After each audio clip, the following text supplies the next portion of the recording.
you want to know what MMORPGs are on the way? Well, I got a massive list, so sit tight and let me tell you all about them. Hello, my name is GamerZach and welcome to my 30 upcoming PC MMORPGs in 2021 and 2022 list. Now, MMOs are games that can be in development for years. Alphas, betas, early access, and many don't stay online for long after release either. However, we've seen one popular and successful MMO every year for the last decade. I have a list on those too. And that means a handful from the 30 new multiplayer games here will be good. Which do you think it'll be? I've spent a lot of time on this, so if you do appreciate what you see here, please do like, subscribe, and share the video with your MMO community, as it really does help keep this channel live and these videos being made. Also, be sure to vote on your favorite game over at gamerzach.com/listhub. Extra games, bonus behind the scenes, and a Discord community you can join are all there. Or follow on Twitter to reach me directly. Alright, now let's get started. Kicking things off, it's Core Punk by Artificial Core. Set in a post-apocalyptic world with a fusion of styles from cyberpunk to dark fantasy. This is uniquely saying it's an MMORPG with fog of war in an open world. The top-down perspective is going to not be to some people's liking, but it is something different from most of this list, and it's overflowing with style. And it's great when a game knows its own identity. Exploration is different because of the fog, which also allows you to ambush, and you'll be discovering monster camps, guilds, farms, quests, and there is PvP using a responsive combat system with tactical and environmental elements. It's all pretty interesting, and I know many have been looking for MMOs that don't just have a medieval fantasy setting, so this should appeal to those wanting something new. Open beta is meant to happen at the end of 2020, so if that goes well, we could actually see a 2021 release for Core Punk. Next is Ember's Sword by Bright Star Studios.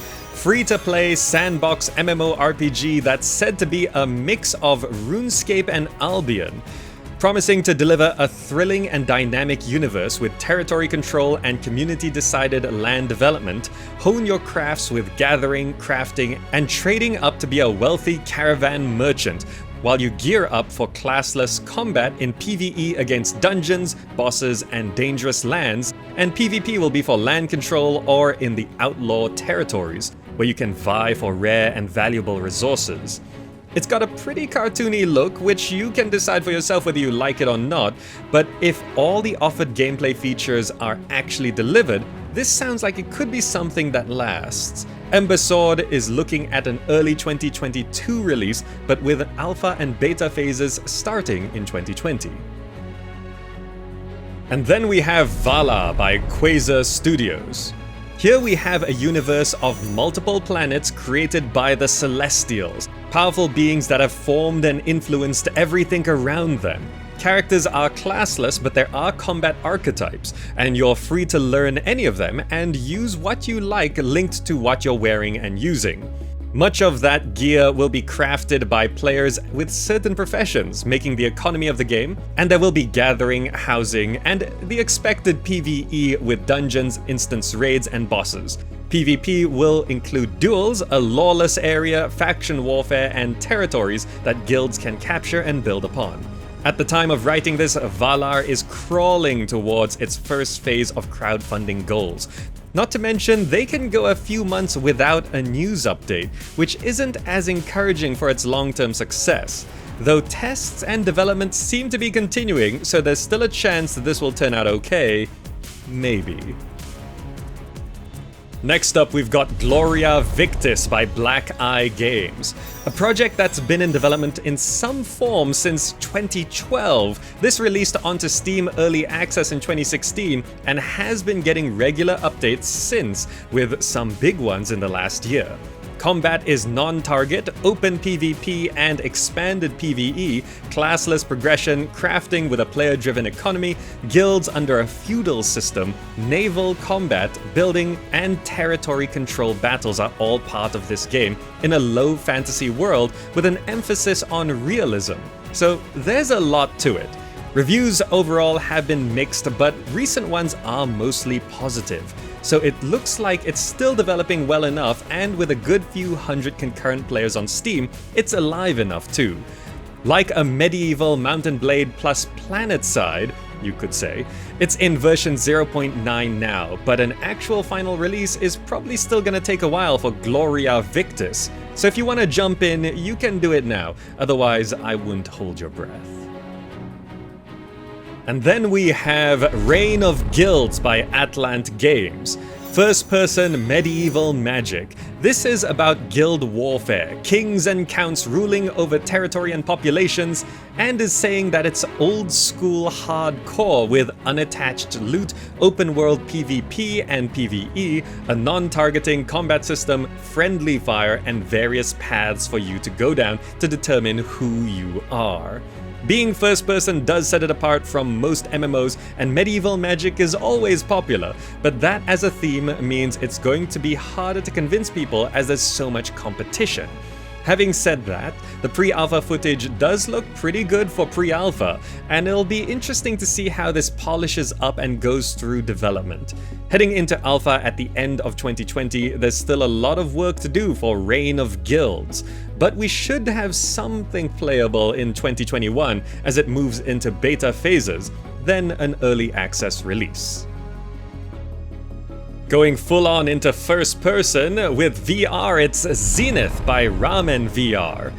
What was looking super rough and kind of suspicious a year ago, this one sounds like an almost impossibly complex project. Built-in voice modulation and designed for VR, this has the expected MMORPG mechanics like guilds, crafting, social stuff, instance dungeons, and world events, but from a new perspective.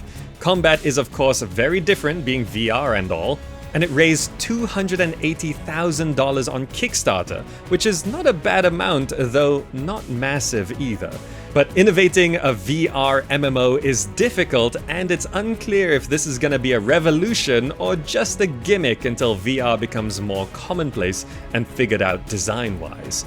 Personally, I'm just curious to see how Zenith works out over the next couple years, and it could be something special, or it could become an interesting project that struggles to find longevity.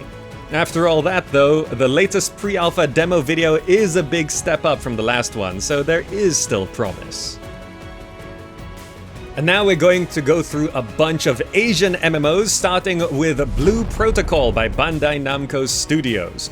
Out of the few that people expected in this list to be a success, this is one of them. An anime-style MMO with action combat, a cast of characters, a large open world to explore with climbing and parkour, cosmetics and costumes, and classes to play while you fight monsters. Not everything is clear or set in stone right now, but it's looking promising based on the gameplay we've seen over the last year. If you're into the anime style, this is seeming to be one of the best new MMOs to go for, but as with all MMOs, things can go wrong, so keep an eye on it and see how it goes over the next year. Going through closed beta tests in 2020, a Western release is planned, but it seems like the game will release region by region, so it might take some time for Blue Protocol to be properly available for everyone. And then Crimson Desert by Pearl Abyss. Continuing on from the huge popularity of Black Desert, and was initially a prequel but now is a standalone. Expect a single-player campaign in the MMO world, so you can play it as a solo experience, but the MMORPG part is still there with content progression as you level up, and it has PvE with PvP using an action-based combat system that would probably be akin to what we have in Black Desert, which is what that game is usually praised for. Lots of customization options on character creation are offered too, which is nice, but really so much now is left in the dark and we just don't know how it's going to be. We haven't had much news or updates through 2020, so there's not much new information I can tell you right now. But if Crimson Desert is continuing development, then I'd expect some kind of progress to happen in 2021. But it's an MMO, so you never know, and an actual release could be a long ways away. And then we have Elyon by KRAFTON. What used to be called Ascent Infinite Realm, this is now called Elyon, but it doesn't change how long we've been waiting for the release. At this point, it seems little is confirmed and we really don't know how it's going to turn out at the end, but it wasn't that impressive before this, so maybe overhauling the whole thing is the best thing to happen to the game. The old tab target combat is being reworked into skill-based action combat, the focus on flying ships is changing to be less so, and it's more centered around PvP in duels and Realm v Realm sieges for control. If the action combat is executed well, then fans of competitive PvP should have something to get into here, and then maybe it'll all work out. All we can do is keep a lookout on any news of Elyon through 2021 and beyond to see what this MMO actually is trying to be. Generally, I wouldn't get too hyped right now. Continuing the Asian MMOs, we have ODIN Valhalla Rising by Lionheart Studios. An open-world, free-to-play Korean MMO based on Norse mythology, where you'll be exploring Midgard, Jotunheim, Niflheim, and Alfheim. Expect all the trappings of an MMO like mounts, instance dungeons, boss battles, and party systems, along with some newer trends like environmental interaction. The publisher is Kakao Games, the same one on Elyon, the renamed Ascent Infinite Realms, and a mobile release is also planned, so there are some concerns about the depth and quality of the game, as mobile releases have often sacrificed quality or become short-lived cash shops. Though cross-platform play shouldn't be an issue. Looking to release by late 2020 in Korea, if things haven't gone awry, which is likely considering the year we've had, we can expect a 2021 launch. But a global release might be some years off for ODIN Valhalla Rising, as there usually is a lag for English versions of Asian MMOs. With a similar setting, we have the Ragnarök by NetEase. Interestingly, also set in Norse mythology with the label of AAA open world RPG. This is said to be the next big MMO from NetEase. Coming to PC, consoles, iOS, and Android, there are a lot of options to play cross-platform, but let's be realistically cautious here. It's a cross-platform MMO, including mobile, from NetEase, who has a reputation, with practically no proper gameplay shown off but a flashy trailer. We've seen many projects like this become over-monetized with shallow gameplay, so my vibe is to be on alert for this one. There's a high chance there's going to be something about this game that turns you away because of what it could turn out to be, but since details are just very unclear right now, the Ragnarök might actually be something notable in 2021 when it's supposed to release, if it does actually avoid the things we dislike. And then we've got Gran Saga by NPIXEL. Speaking of cross-platform Asian MMOs that will be on PC and mobile, I'm just going to tell you about another one. The unique bit here is the focus on developing weapons rather than your character or skills, which is a different take on gear-based progression. With more of an in-engine trailer, it looks good for now, but full details are still not revealed and we have to wait for actual proper live gameplay to be sure of what the game is. General reception to the announcement is pretty positive, and this is a new Korean dev studio by industry veterans, so they have something to prove for this release, which does put pressure on it being good. This is planning for just a Korean release for now, with maybe an English release by 2022, so if you're interested in this, you'll have to find your own way to the Gran Saga servers until the global release hits. And then for an Asian MMO that's a little bit different, it's Mad World by JANDISOFT. With a gritty 2D hand-drawn art style, this is an MMO that stands out from the pack with aesthetics alone. But that's not enough to build a lasting game. Set in a post-apocalyptic world, there's PvE raids, dynamic bosses, and competitive PvP and guild v guild using a classless weapon-based combat system with an extensive skill tree, along with the usual you would expect from an MMO. Built with HTML5, this is cross-platform and playable in browser, so compatibility and playing with your friends should be a non-issue, which is nice. But we have been watching this for a few years now, and there's no clear release window for when Mad World will be available. Though the original goal was something playable by the end of 2020, so we should get something soon. With luck, it does release and we get something that's just different from everything else out there. And now to France with Waven by Ankama. From the creators of Dofus and Wakfu, it's Ankama's new MMORPG set in the Cosmos. It might not look like an MMO at first glance, but with a persistent world, player housing, and the rest of the usual MMO features, it's basically what you'd expect, but with a tactical combat system, which does make it different for competitive PvP and possibly open world PvE. Though it seems like this is going to be a French game with no English version for now at least. Even the English Twitter account for the company doesn't exist anymore, and only the French one is still going. On top of that, unfortunately, clear updates are few and far between, and going through alpha, it's hard to see what progress is being made. I'm not feeling very confident about Waven right now, but hopefully things start ramping up in 2021 and they show off a lot more. And a lot more directly as well. Otherwise, this might be one that just stays very niche. And now for something that's kind of a love it or hate it one, it's Hordes by Hordes.io. Find a clan, fight in large-scale open-world competitive PvP, duel in arenas, hunt bosses for PvE, and climb your way to the top of the leaderboards. A browser game with a more simplistic art style that isn't going to appeal to the same crowd as most of this list. This is something different and quite popular already from the looks of things. A lot of items to use, skills to learn, and even a world builder. This is very focused on the community and competition, so the success of the game is heavily reliant on an active and supportive player base. I know at first glance many would be put off from looking further into this, but you might be surprised by how much there is. Updating relatively frequently through beta in 2020, there's no fixed window for a 1.0 full release for Hordes, but it's free and playable right now if you're wanting something like this. And now, it's time for Temtem by Crema. A creature collecting multiplayer adventure, this is basically a Pokemon MMO, which is a phrase that piques a lot of interest. Catch Temtem, battle tamers, and defeat dojo leaders across islands, it sounds like what you would expect, and despite the relatively small, for an MMO, crowdfunding budget of $500,000 on Kickstarter, it's turned out to be a pretty solid game. There's also co-op adventuring, housing, and a story campaign to go along with. Releasing into early access in 2020, it was met with very positive reviews and seems like things are still going well. Though towards the end of 2020, it does seem like the player base is dwindling a little bit, peaking around 1,500 players concurrent on Steam.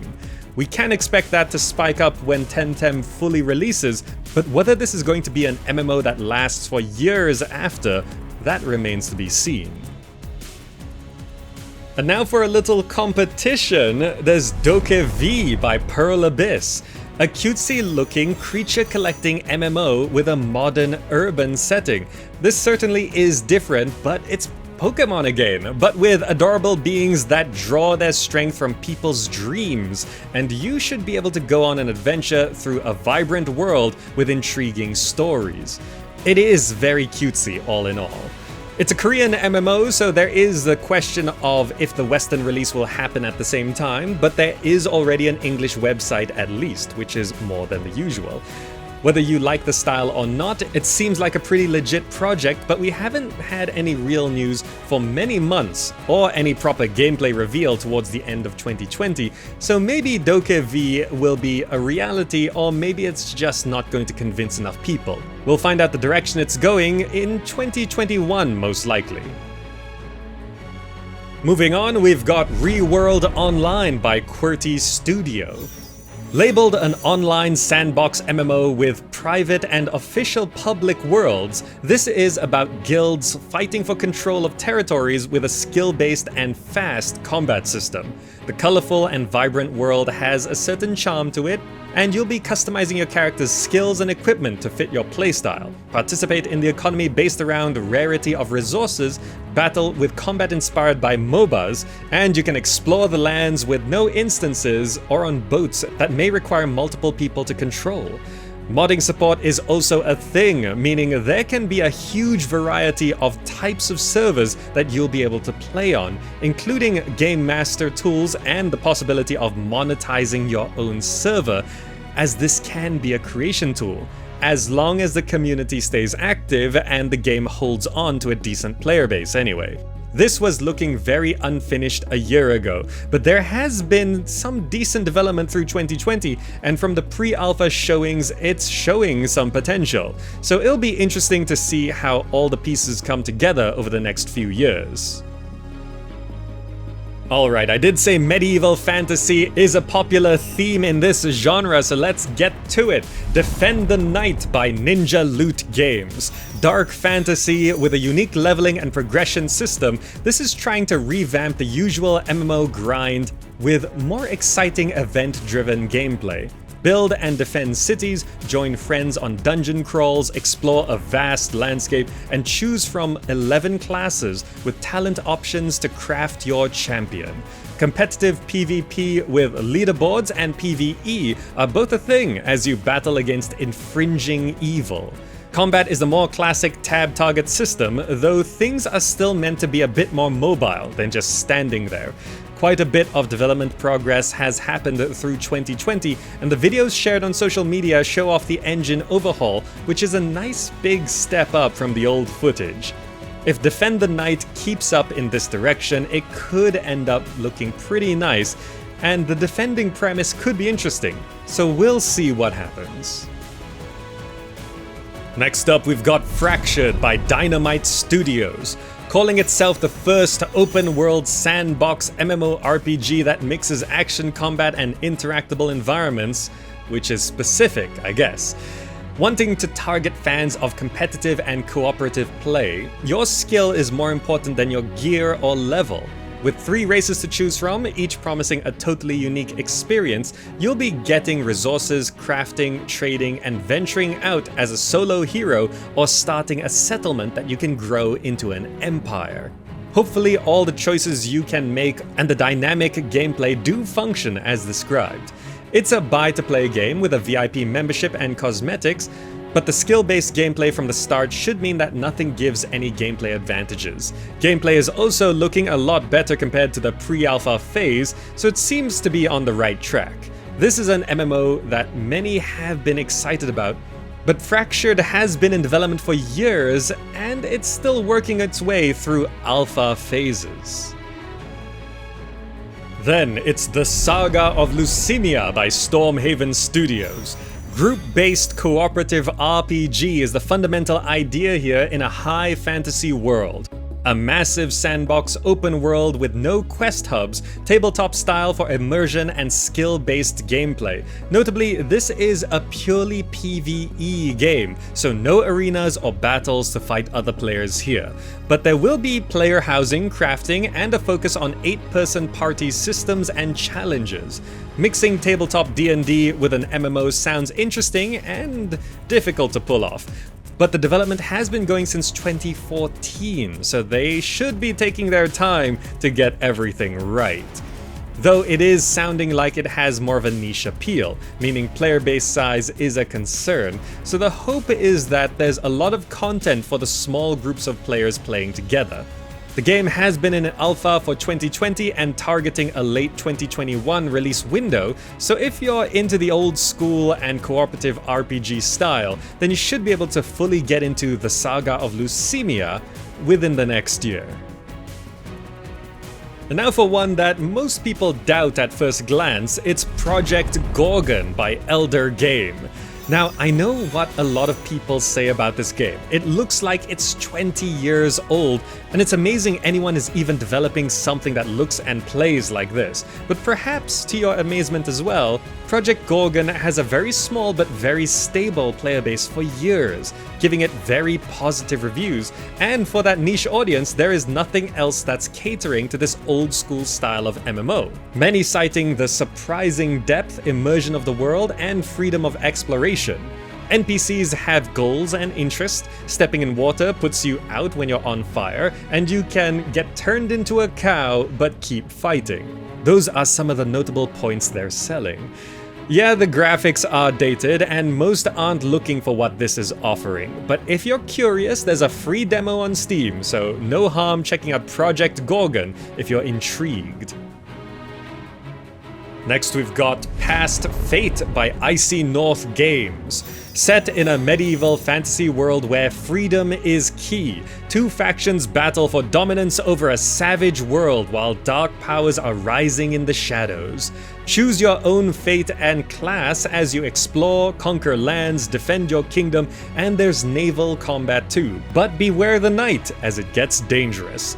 There's PvE with dungeons, raids, world bosses, and solo hunting you can do.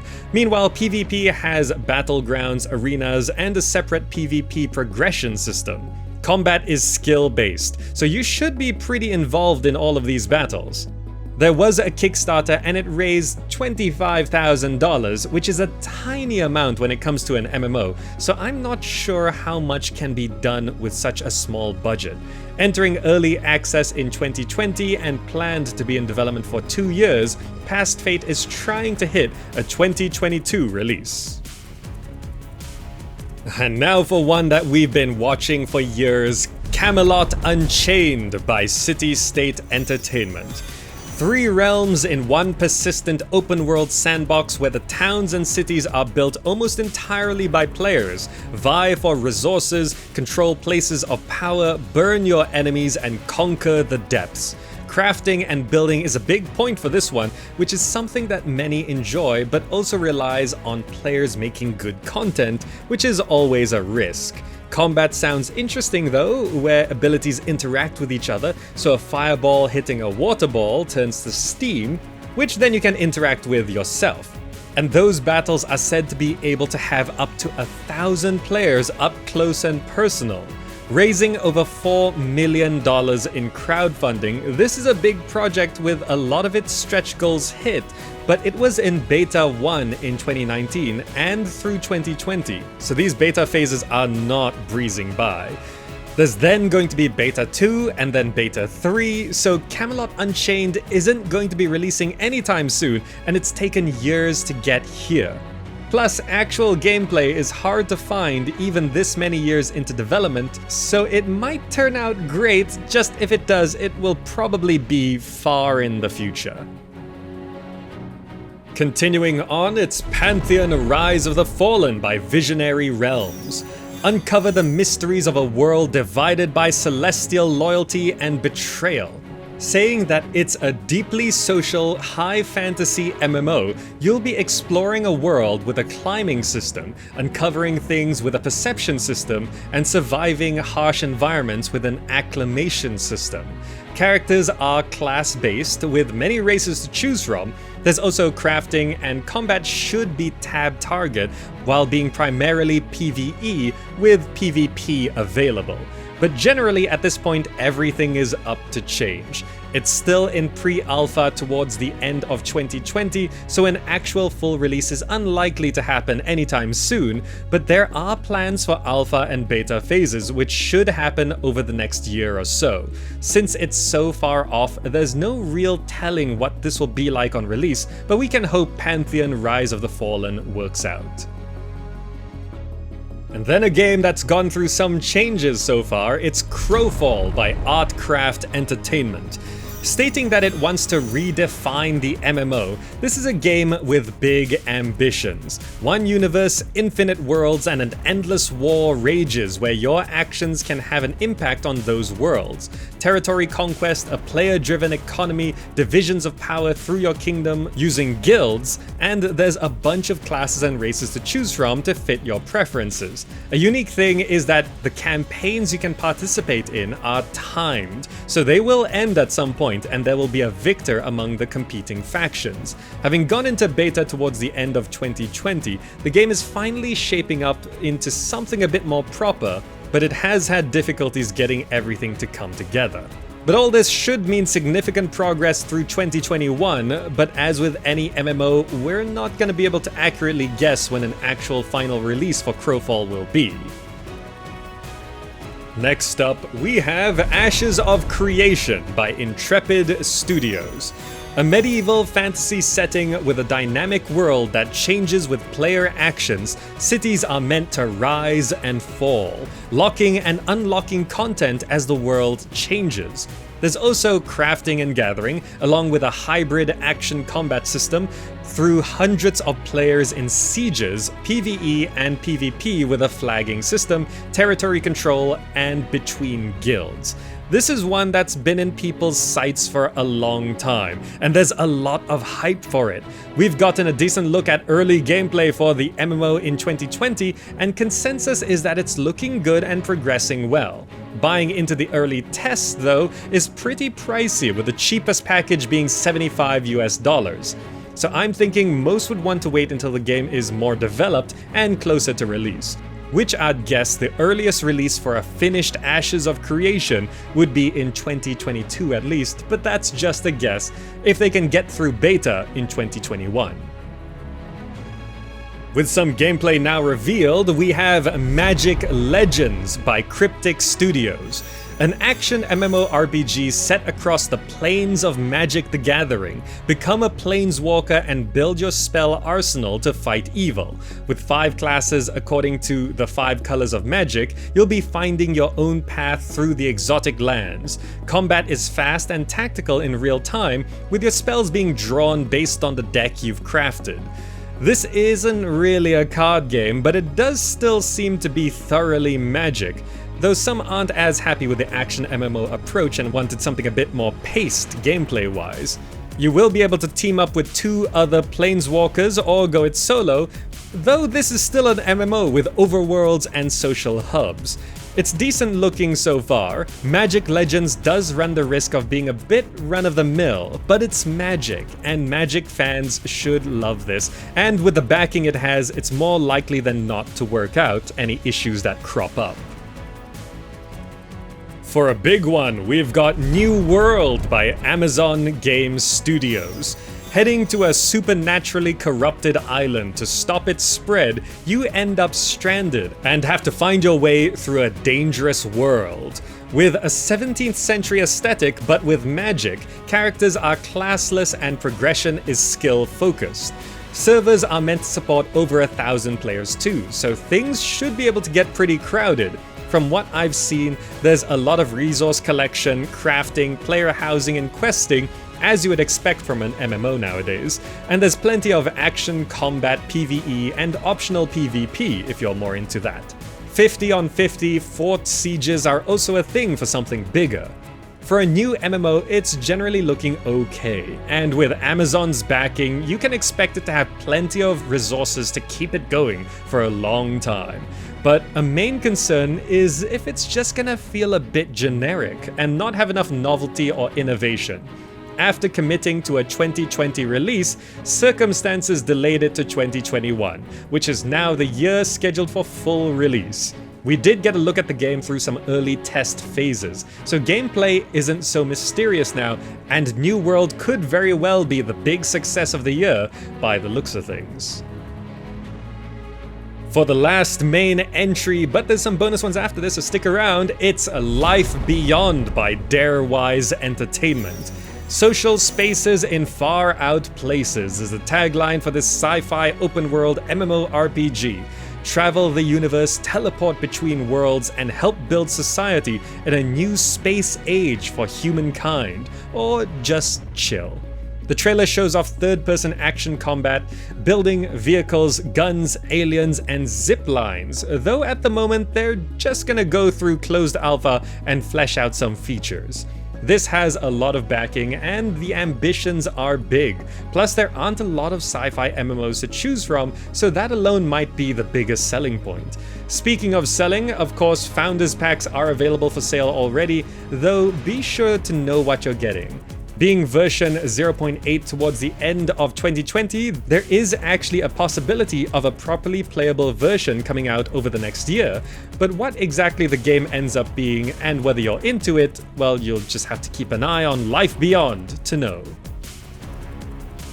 Alright, now for a bunch of bonus games, but if you've made it this far, you probably enjoyed your time here, and it would be greatly appreciated if you could like, subscribe, share this video, and ring that bell, as it really does help keep this channel running. Head over to gamersack.com/listhub to vote on your favorite game from the list and for bonus stuff. Also, you can support me more directly using the Humble Bundle referral link to buy games, perusing my gaming merch store where I design my own products, or checking out the Patreon or Subscribestar pages to really help keep the lights on. All linked down below with the Discord community, Twitch live streams, and social media accounts where I'm active and contactable. And now for some bonus games, starting with a mention of Hegemony. It released in 2020 and it's an MMO built in Minecraft that's surprising with its depth and complexity. We've been watching 3 City of Heroes inspired MMOs for years, and the release always seems as far away as when we first looked at them, so I'm just gonna mention them here. It's City of Titans, Ship of Heroes, and Valiance Online. I do want to mention Lost Ark was kind of confirmed in a comment from the developers that they're working on a Western release. It technically released a couple years ago, but a Western release is always nice. And this is one that was super hyped. And then for a bunch of MMOs that are on the horizon, there's Arkfall. It's still getting updates, but it's been in pre-alpha for many years, so it's playable in early access, but probably isn't finishing anytime soon. Rulers of the Sea. It's an alternate historical MMORPG set in the 18th century, but is just getting through community campaigns and crowdfunding now, so it could be a long road to completion. Project TL. It used to be called Lineage Eternal, very little news, and might eventually release or might not. Probably will be a Korean MMO for a few years before it gets a Western release, if it does release. Lord of the Rings MMORPG. It's not Lord of the Rings Online, it's a new one developed by Amazon and might coincide with a TV series that has a 2021 release window, but that might be delayed as well, who knows. But New World probably has to release and settle down first. CCP Games, the creators of EVE Online, have been hiring for a new and highly ambitious MMO, but they've been hiring for the past few years and we don't know what the project is. And finally, Playable Worlds is a new studio from the lead designer of Ultima, and they've raised many millions of dollars to make a new unannounced MMORPG. And that's it. 30 plus upcoming MMORPGs that should be playable or releasing through 2021 and some into 2022 depending on their development. Which ones are you most excited about? Also, here's something that I'd like to know. History shows that we have one successful and popular MMORPG release every year. You can check the pinned comment for my list on that. So of the 30 upcoming mentioned here, which few do you think will make it? It's almost impossible to predict, right? So give it a shot and time will prove who's right. Now, if you'd like to see more upcoming games, check out the other lists on the channel sorted by genre shown at the top of the video for many more upcoming PC games, or my Gamer Encounters series where I take a much more extensive gameplay look at specific new games. Alright, that's all for now. Thank you so much for watching, hope you enjoyed it and found it useful, and I will see you in the next video.